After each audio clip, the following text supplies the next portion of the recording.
Jueces capítulo 3 comienza con estas palabras. Estas son las naciones que el Señor dejó para probar con ellas a Israel, es decir, a los que no habían experimentado ninguna de las guerras de Canaán. Vemos entonces que desde el versículo 1 hasta el versículo 6, vemos que el Señor describe a estas naciones que Él había dejado para probar a Israel y ver si verdaderamente obedecía los mandamientos que el Señor le había dado por medio de Moisés. Luego vemos desde el verso 7 hasta el verso 11 que comienza entonces el Señor a levantar libertadores o jueces, como popularmente se conoce. Vemos que desde el verso 7 los israelitas hacen el mal, se olvidan de Dios, sirven a Baales, la ira de Dios se enciende contra ellos y entonces lo entrega al rey de Mesopotamia.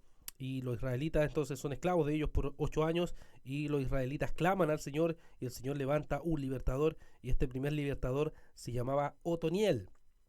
Otoniel nos dice que vino el Espíritu del Señor y entonces pudo vencer al rey de Mesopotamia y finalmente liberar al pueblo de Dios. Sin embargo, desde el versículo 12 podemos ver que nuevamente el pueblo de Dios hace el mal y el Señor los entrega al rey de Moab y ellos viven nuevamente oprimidos debido a su pecado. Ellos claman nuevamente al Señor y el Señor responde levantando un libertador y este libertador era Ahot el zurdo, conocido como Ahot el zurdo, el cual se dice toda una descripción de él y vemos cómo lo liberta al pueblo de Dios, ¿cierto? Llevándole este mensaje supuestamente secreto y le entrega este mensaje de parte de Dios escondiendo, ¿cierto?, una espada en su muslo derecho y enterrándosela para finalmente liberar al pueblo de Dios y matar a este rey. Y vemos entonces que el Señor usa a este hombre para traer la liberación del pueblo y de la esclavitud.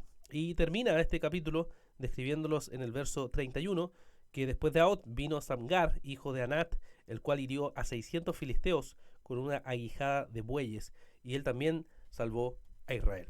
¿Qué es lo que podemos entonces meditar, hermanos, acerca de este capítulo número 3? Lo primero es cómo el Señor prueba a su pueblo. El Señor prueba a su pueblo. Deja a estas naciones para ver si este pueblo se iba a desviar o no se iba a desviar del camino. El Señor permite situaciones en nuestra vida para probar nuestro corazón. Son esos momentos en que oramos, buscamos al Señor y pareciera que el Señor está en silencio y no nos dice nada en nuestra búsqueda como cristianos. Sin embargo, puede ser que el Señor esté probando nuestro corazón, nuestra perseverancia, nuestra búsqueda, nuestra insistencia en buscar la voluntad de Dios para ver si confiamos, si creemos realmente lo que afirmamos con nuestros labios y si realmente estamos comprometidos con Él y su palabra. También podemos ver cómo el pueblo tiene este patrón constante y es el patrón constante lamentablemente que hay en nuestros corazones. Pecamos ante el Señor, nos arrepentimos por un tiempo y luego volvemos a pecar y luego nos volvemos a arrepentir y así vamos creciendo.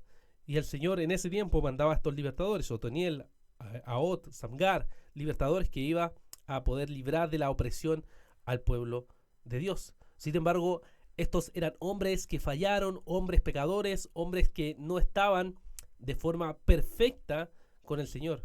Sin embargo, nosotros como pueblo de Dios del nuevo pacto, cuando pecamos y ensuciamos el nombre de Dios y no vivimos conforme a su voluntad, tenemos un libertador perfecto, un libertador santo, un libertador que no tiene ninguna mancha y ese libertador es Jesucristo, que nos liberta de la esclavitud y de la opresión del pecado y de la culpa del pecado que hay en nuestras vidas. Qué maravilloso, hermanos, es saber que tenemos a ese perfecto libertador en el cual podemos confiar, acercarnos y descansar siempre en Él.